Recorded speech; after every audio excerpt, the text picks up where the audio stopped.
यहाँ आपको अपडेट करेंगे। वफाकी बजट 10 जून को पेश करने की तजवीज़ है। बजट वज़ीर ख़जाना मोहम्मद औरंगज़ेब पेश करेंगे।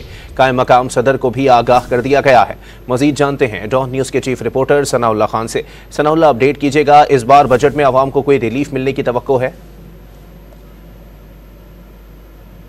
चलेगा, लेकिन तारीख का भी इशू था और क्योंकि प्राइम मिनिस्टर ने चाइना भी जाना है 4 तारीख को और वो 7 या 8 को वापस आएंगे और अभी तक हुकूमत ये तय नहीं कर सकी थी कि बजट उनके दौरे से पहले पेश किया जाए या बाद में पेश किया जाए। लेकिन आज ये तकरीबन तय कर लिया गया है कि बजट अब 10 जून को पीर के दिन कौमी असम्बली में वज़ीर ख़जाना मोहम्मद औरंगज़ेब पेश करेंगे। और आज जो उनकी कायम मकाम सदर से मुलाकात भी हुई है उसमें भी उन्होंने उनको आगाह कर दिया कि 10 जून को वफाकी बजट पेश किया जाएगा और इसकी मंजूरी का अमल जो है वो जून के आखिरी हफ्ते तक मुकम्मल होगा।